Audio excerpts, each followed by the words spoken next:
अस्सलामुअलैकुम dear students, उम्मीद करती हूँ आप सब खैरियत से होंगे। Welcome back with another video. आज हम क्लास 10th मीरपुर बोर्ड एजे की मैथमेटिक्स एक्सरसाइज 1.3 का क्वेश्चन नंबर 5 सॉल्व करने जा रहे हैं। आपको मेरी स्क्रीन नज़र आ रही होगी। मैंने क्वेश्चन नंबर 5 जो है वो आपके लिए लिख लिया है। पिछली वीडियो में हमने क्वेश्चन नंबर 1, 2, 3, 4 और 4 टाइप तक भी कंप्लीट कर लिया था। आज हम क्वेश्चन 5 करेंगे और टाइप बी 5 है। तो बच्चों आपको मेरी स्क्रीन नज़र आ रही होगी। स्क्रीन पे मैंने क्वेश्चन लिख लिया आप लोगों के लिए। Solve the following type 5। तो इसके लिए आपको मेरी स्क्रीन नज़र आ रही होगी कि आज की जो टाइप है वो ना तो रेसिप्रोकल है, ना एक्सपोनेंशियल है, ना पावर फोर्थ है, ना क्वाड्रेटिक इक्वेशन है। जस्ट आपको फैक्टर्स नज़र आ रहे हैं और हमने उनको क्वाड्रेटिक इक्वेशन में कन्वर्ट करने और फिर हमने अपना सोल्यूशन सेट फाइंड आउट करना है वहाँ से। तो अब सवाल ये पैदा होता है कि इसको हम क्वाड्रेटिक इक्वेशन में कैसे कन्वर्ट करेंगे। तो हमें इसको क्वाड्रेटिक इक्वेशन में कन्वर्ट करना बहुत ही आसान है। हम पेयर्स बनाएंगे फैक्टर्स के। वो पेयर्स कैसे बनाएंगे वो हम सीखेंगे आज। तो बच्चों आपको कैसे पता चलेगा हमने किन किन दो टर्म्स को आपस में मल्टीप्लाई करके हमने दो क्वाड्रेटिक इक्वेशन बनानी है और उनमें कैसे किस चीज को रिप्लेस करना है, किस वेरिएबल को, और देन हमने उसे कैसे सॉल्व करना है। तो इसके लिए आसान सा तरीका है। इसके लिए हम इसके सोल्यूशन की तरफ मूव करते हैं। x + 1, x + 3, x - 5, x + 9 which is equal to 0। आसान तरीका है। आपने कांस्टेंट्स को देखना है। यहाँ पे कांस्टेंट 1 है, कांस्टेंट 3 है, -5 है, 9 है। आपने पेड फॉर्म में कांस्टेंट को लेना है, मतलब कि इन दो कांस्टेंट्स को लेना है। अगर इन दोनों का सम और इन दोनों कांस्टेंट्स का सम आपस में इक्वल आ जाता है तो आपने उन्हीं दो फैक्टर्स को मल्टीप्लाई करना है आपस में। जैसे यहाँ पे मैं देख लेती हूँ 1 + 3 इज इक्वल टू -5 + 9। ये अपने अपने माइंड में ये चीज रख के मल्टीप्लाई, मतलब आपने अपने माइंड में रख के करना है कि किन किन दो कांस्टेंट को। लेट्स सपोज मैं करती हूँ 9 + 3 तो वो तो हमारे पास 12 होता है, और -5 और +11 तो ये -4 हो जाएगा। तो अपने अपने माइंड में रखना है। ये एक्चुअली ये ऑलरेडी इस अरेंज्ड फॉर्म में था तो इसमें हमें कोई प्रॉब्लम नहीं थी। तो 4 इज इक्वल टू 9 में से 5 निकालेंगे तो 4। तो इसका मतलब है ये जो हमारे पास ये जो हमारे पास फैक्टर्स है ये अरेंज्ड फॉर्म में है। तो अब हमने इन दो को मल्टीप्लाई कर लेना, इन दो को। तो मैं हमें making pair according to the condition हमें क्या कहती है कि हमने जो कांस्टेंट का सम फाइंड आउट किया वो दोनों आपस में इक्वल आ गए। तो हमने इन दोनों को इकट्ठा मल्टीप्लाई करना है, तो मैं उसको अरेंज्ड फॉर्म में लिख लेती हूँ। जरूरी नहीं है ब्रैकेट्स लगानी, फिर भी आपकी समझ के लिए, ताकि आपको याद रहे। x + 3 इन दोनों को हमने मल्टीप्लाई करना है। देन x - 5 x + 9 इन दो का हमने प्रोडक्ट फाइंड आउट करना है विच इज इक्वल टू 0। तो बच्चों मैं मल्टीप्लाई कर लेती हूँ। मल्टीप्लाई करना आप ट्रिक से भी मल्टीप्लाई कर सकते हैं। जैसे मैंने एक ट्रिक सिखाई थी आप लोगों को कि x + 1 और साथ में x + 3 दो बाइनोमियल्स को या दो फैक्टर्स को कैसे मल्टीप्लाई करना है वो एक शॉर्ट है, आप देख सकते हैं। 3 × 1 = 3, इन दोनों को मल्टीप्लाई कर लेंगे और यहाँ पे x को x से मल्टीप्लाई करेंगे, x² आ जाएगा। यहाँ पे जो सिंबल ऊपर है वो यहाँ पे लिखेंगे। 3x = 3x और x को 1 से मल्टीप्लाई करेंगे, x आ जाएगा। तो यहाँ पे आ जाएगा बच्चों 4x। तो इसको जब मल्टीप्लाई किया तो हमारे पास आ गया x² + 4x + 3। और सिमिलरली हम इसको भी मल्टीप्लाई कर लेते हैं। तो यहाँ पे आ जाएगा बच्चों x - 5 और x + 9। इन दोनों को मल्टीप्लाई करेंगे तो यहाँ पे प्लस माइनस माइनस आएगा। 9 × 4 = 45। इन दोनों को मल्टीप्लाई करने से बच्चों आ जाएगा x²। और फिर हमारे पास मिड वाली जो टर्म है 9x और -5x, तो ये आ जाएगा 4x + 4x। सॉरी कि बहुत छोटा लिखा जा रहा है। यहाँ पे आ जाएगा x² + 4x - 45 which is equal to 0।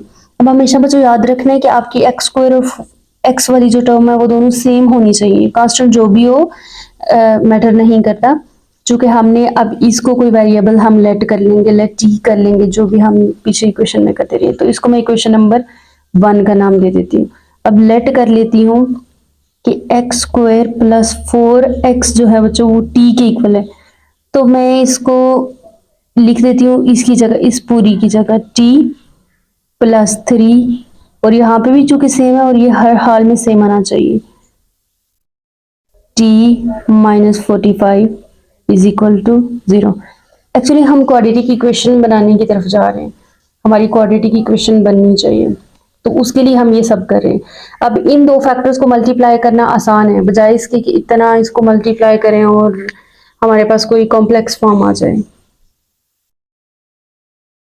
तो बच्चों मैंने फैक्टर्स को नेक्स्ट पेज पे लिख लिया। अब वहाँ पे आपको छेड़छाड़ करने की जरूरत नहीं है, क्योंकि ये फैक्टर्स हमारे पास ऑलरेडी बने हुए हैं। तो जीरो फैक्टर प्रॉपर्टी लगाते हैं, तो हम इसको जीरो के इक्वल रख लेते हैं। t-45 is equal to 0, t is equal to -3 और यहाँ t is equal to 45। Back substitute कर लेते हैं, जो हमने ऑलरेडी रिप्लेस किया था t की जगह, तो वो था x² + 4x which is equal to -3 and x² + 4x which is equal to 45।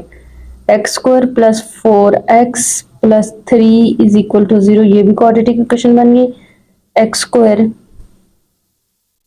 + 4x - 45 is equal to 0।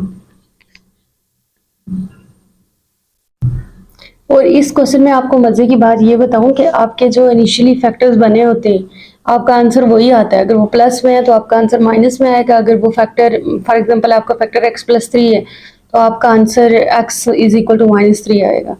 तो एक्चुअली आपका आंसर वही आता है। जस्ट अजीब सा क्वेश्चन है, मतलब जो हमें सॉल्व भी करेंगे तो कोई वो उसका है नहीं है। हो सकता है आपके पेपर में आ जाए, पॉसिबल, मोस्ट इंपॉर्टेंट नहीं है।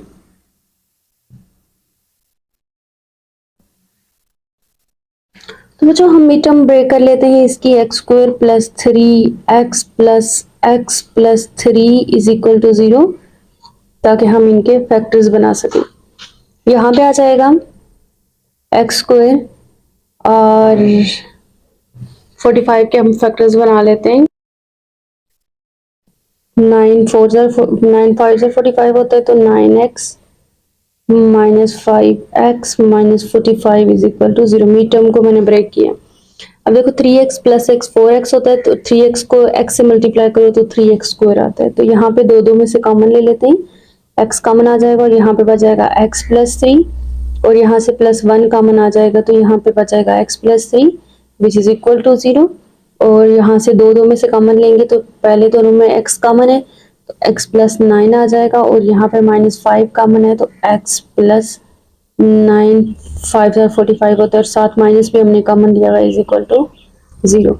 अब यहाँ से आ जाएगा x + 3 कॉमन, और अंदर बच जाएगा हमारे पास x + 1 which is equal to 0, और यहाँ पे आ जाएगा x - +9 और x - 5 which is equal to 0। Again आप लोग मेरी स्क्रीन पे देख सकते हैं। अब हम जीरो फैक्टर प्रॉपर्टी लगाते हैं। x + 3 is equal to 0 and x + 1 is equal to 0, और x - 5 is equal to 0 और x + 9 is equal to 0। यहाँ पे आ जाएगा बच्चों x is equal to -3, और यहाँ पे आ जाएगा x is equal to -1, यहाँ आ जाएगा x is equal to 5, और यहाँ पे आ जाएगा x is equal to -9। तो हमारा सोल्यूशन सेट क्या होगा बच्चों? -3 -1 5 और -9। अब हम क्वेश्चन में देखते हैं क्या हमारा क्वेश्चन ऐसा ही था, या फिर क्या मैंने आपसे कहा था कि आपका जो क्वेश्चन होगा तो आंसर्स वही, जो आपके क्वेश्चन में जो भी प्रोडक्ट फॉर्म होगा तो वही आपका आंसर होगा।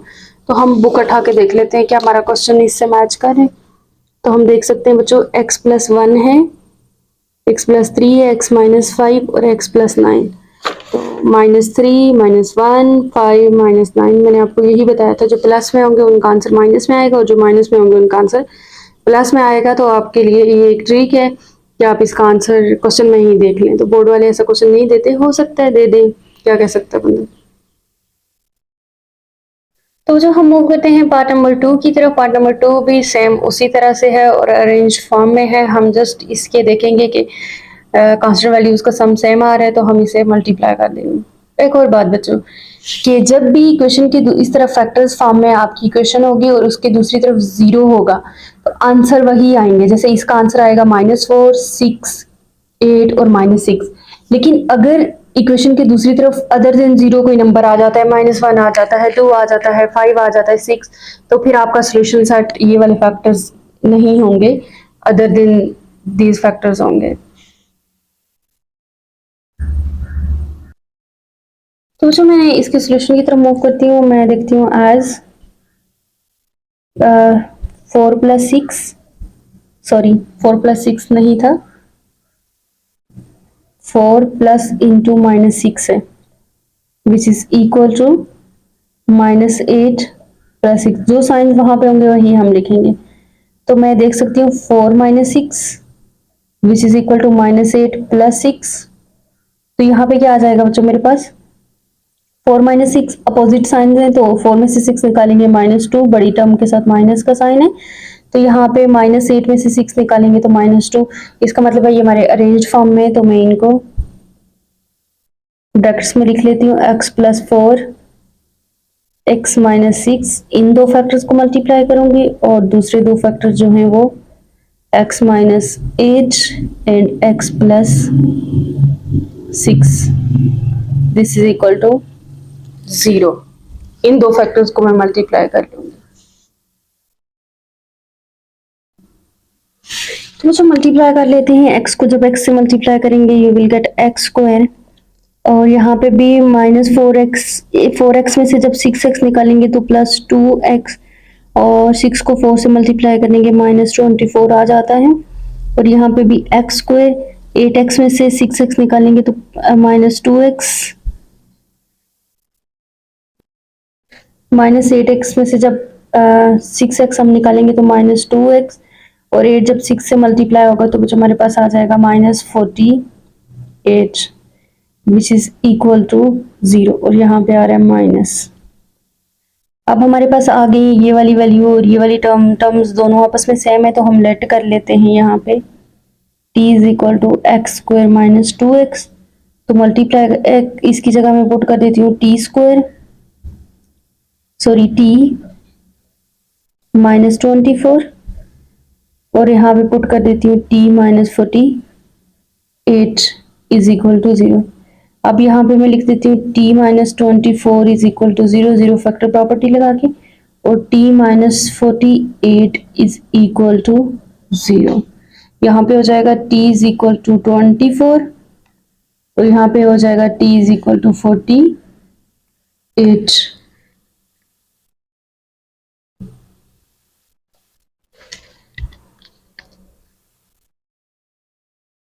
तो बच्चों हम बैक सब्स्टिट्यूट कर लेते हैं। हमने t को रिप्लेस किया था x² - 2x से इज इक्वल टू 24, और यहाँ पे हमने रिप्लेस किया था x² - 2x is equal to 48। अब क्वाड्रेटिक इक्वेशन हमारी बन गई, अरेंज कर लेते हैं, -2x - 24 which is equal to 0।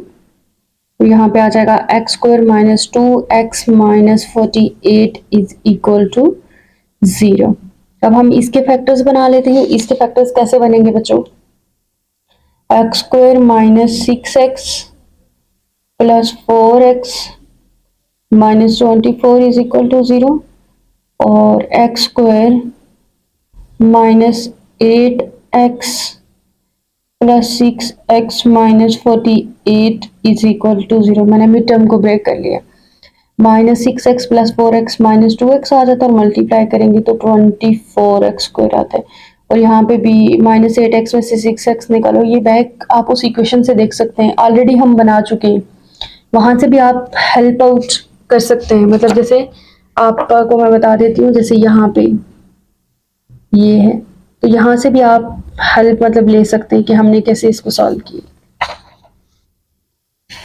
और अब हमने दो में से कॉमन लेना है, x × x - 6 प्लस यहाँ से 4 कॉमन आ जाएगा, तो 4 × 6 = 24 होता है, -6 इज इक्वल टू 0, और यहाँ पे x कॉमन ले लेंगे बच्चों, तो हमारे पास बच जाएगा x - 8, और +6 कॉमन लेंगे तो यहाँ पे आ जाएगा x - 8 which is equal to 0, और यहाँ आ जाएगा जो x - 6 into x plus 4 is equal to 0 और यहाँ आ जाएगा x minus 8 into x plus 6 is equal to 0। Zero factor property लगाएंगे, x minus 6 is equal to 0 and x plus 4 is equal to 0 और यहाँ पे आ जाएगा x minus 8 is equal to 0 and x plus 6 is equal to 0।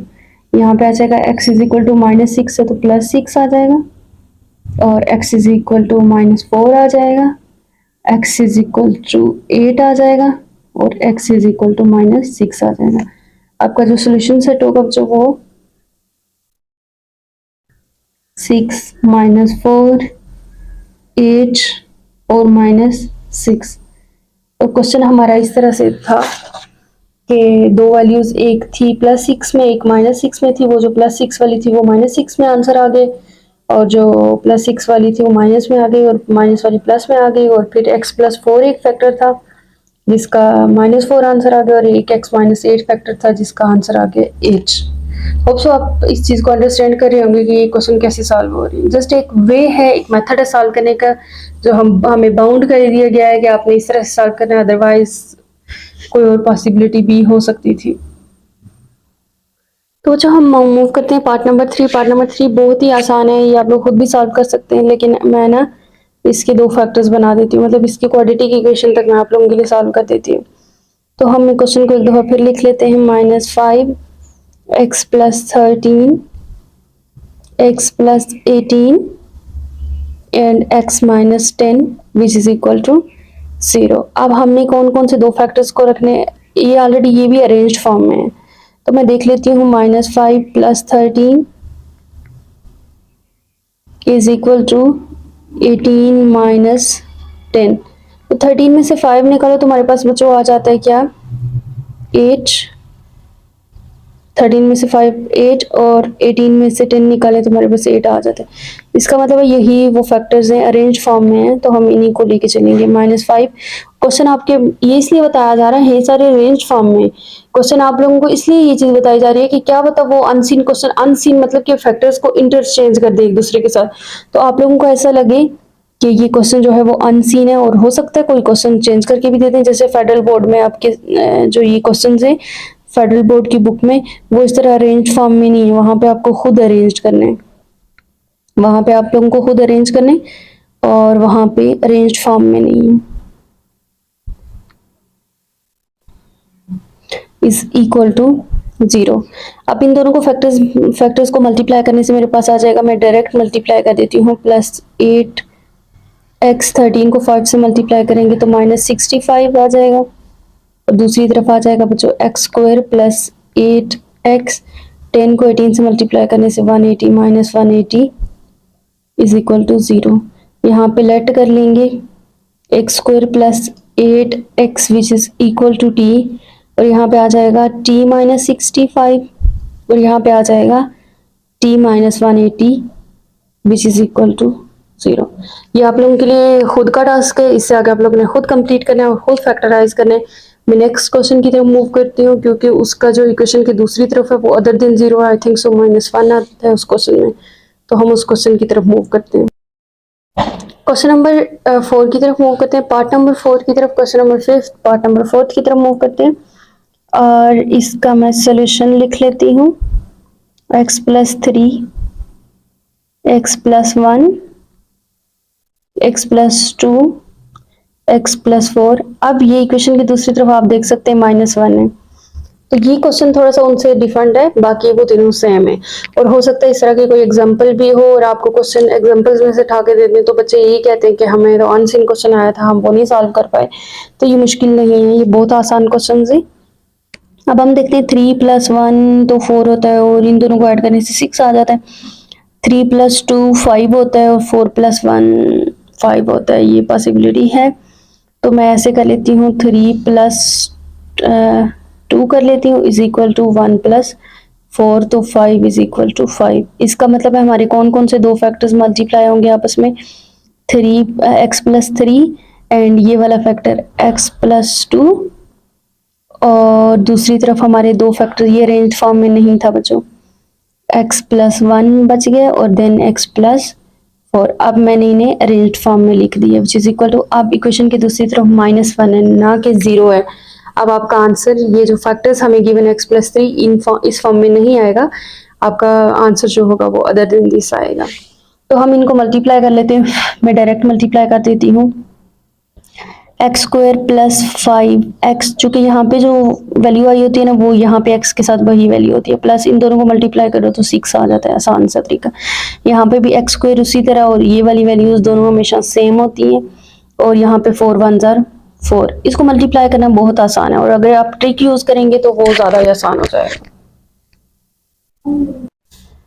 तो जो आप देख सकते हैं ये दोनों वैल्यू सेम आ चुकी हैं, हम लेट कर लेते हैं t = x² + 5x। तो हम इस इक्वेशन में इसको इक्वेशन नंबर 1 का नाम दे देते हैं। 1 implies that t + 6 into t + 4 which is equal to -1। अब हम यहाँ पे तो हम जीरो फैक्टर प्रॉपर्टी लगा के हम इसको 0 के इक्वल रख लेते थे, लेकिन यहाँ पे अब माइन प्रॉब्लम आ गई, यहाँ पे तो हम 0 के इक्वल नहीं रख सकते, अब हमें इन दोनों को मल्टीप्लाई करना पड़ेगा। तो मल्टीप्लाई सेम जैसे हमने ऊपर किया, मल्टीप्लाई t को t से मल्टीप्लाई करेंगे, t² 6t + 4t + 10t हो जाएगा, और 6 4 ज़ा 24 इज इक्वल टू -1। इस -1 को इस तरफ ले आते हैं, t² + 10t + 24 + 1 which is equal to 0। तो बच्चों हमारे पास क्वाड्रेटिक इक्वेशन जो है वो बन चुकी है, तो मैं इसको अरेंज फॉर्म में लिख लेती हूँ। t² + 10t + 24 में 1 ऐड करेंगे 25 इज इक्वल टू 0। अब फैक्टर बना के हम जीरो फैक्टर प्रॉपर्टी लगा सकते हैं, तो फैक्टर्स बना लेते हैं। t² + 5t + 5t + 25 is equal to 0। 5t 10t होता है, और 5t को 5t से मल्टीप्लाई करेंगे तो 25t² आ जाता है। दो में से कॉमन ले लेते हैं, t × t कॉमन आ जाएगा, t + 5, यहाँ पे +5 कॉमन ले लेते हैं तो अंदर बचेगा t + 5 which is equal to 0। यहाँ पे आ जाएगा बच्चों t + 5 और t + 5 which is equal to 0। यहाँ पे आ जाएगा t = -5 and t = -5। Back substitute कर लेते हैं, जो हमने लेट किया था, तो लेट किया था x² + 5x which is equal to -5, और यहाँ पे भी x² + 5x which is equal to -5। दोनों इक्वेशन जो है हमारी सेम आ चुकी हैं। तो अब हम एक को सॉल्व करके चूंकि दोनों इक्वेशन सेम है तो हम दोनों के लिए सेम आंसर लिख सकते हैं, लेकिन अब क्वेश्चन अगर आ जाता है हमें तो फिर दोनों को हमें सॉल्व करना ही पड़ेगा।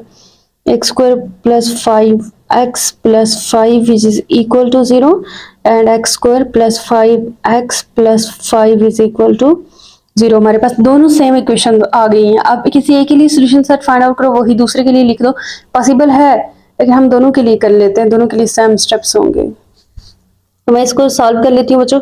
इसके फैक्टर्स नहीं बन सकते चूंकि 4x + 5 तो वो तो 4x आएगा, उनको मल्टीप्लाई करने से 5x नहीं आ सकता, तो अगर 6 पे मूव करेंगे तो वो भी फिर एक एक्सेप्शनल केस हो जाएगा। तो हम यहाँ पे क्वाड्रेटिक फार्मूला लगा देते हैं, कंपेयर विथ, इसके फैक्टर्स नहीं बन सकते, ax² + bx + c is equal to 0, और यहाँ पे आ जाएगा बच्चों क्या, a is equal to 1, b is equal to 5 and c is equal to 5। अब हम इसको क्वाड्रेटिक फार्मूला लगा के सॉल्व करेंगे, और मैं एक ही के हिसाब से दोनों का सोल्यूशन सेट लिख दूंगी, तो आपने दोनों को सॉल्व करना है। मेरे पास a b c की वैल्यूज आ गई, तो मैं क्वाड्रेटिक फार्मूला यूज कर लेती हूँ। वेरिएबल x था -b ± √ b का whole square -4 × a × c divided by 2 × a। x is equal to -5 ± √5 का स्क्वायर होता है बच्चों 25, -4 5 ज़ा 20, 4 1 ज़ा 4 और 4 5 ज़ा 20 divided by 2। here will be -5 ± √25 में से 5 निकालेंगे तो हमारे पास आ जाएगा 5, माइनस करेंगे तो डिनोमिनेटर में हमारे पास 2। अब 5 तो परफेक्ट स्क्वायर रूट नहीं है, और इसी तरह दूसरी तरफ भी चूंकि इक्वेशन सेम थी तो मैं दूसरी तरफ भी इक्वेशन सॉल्व होके -5 सेम इक्वेशन है तो सेम सॉल्यूशंस आ जाएंगे divided by 2। Your solution set will be -5 plus minus root of 5 divided, same procedure आपने इसके लिए भी करके ये सोल्यूशन सेट लाना है। x is equal to -5 plus minus root of 5 divided by 2। This is your solution set. बच्चों मैं उम्मीद करती हूँ आपको इन क्वेश्चंस की समझ आ गई होगी। पहले 3 क्वेश्चन तो बहुत ही आसान है, लेकिन लास्ट वाला क्वेश्चन जो कि इक्वल टू के दूसरी तरफ अदर देन 0 आ गया था, तो उसकी वजह से थोड़ा सा प्रॉब्लम था, लेकिन बहुत ही आसान था। अगर जिन बच्चों ने पिछले क्वेश्चन सॉल्व कर लिए हैं, एक्सरसाइज 1.1 1.2 सॉल्व कर लिए, तो 1.3 मुश्किल नहीं है। होप सो आपको समझ आ गई होगी। अगर आपको किसी चीज़ की समझ नहीं आई तो आप मुझे कमेंट सेक्शन में पूछ सकते हैं। आने वाली वीडियो तक के लिए इंतज़ार कीजिएगा बच्चों। अल्लाह हाफिज़।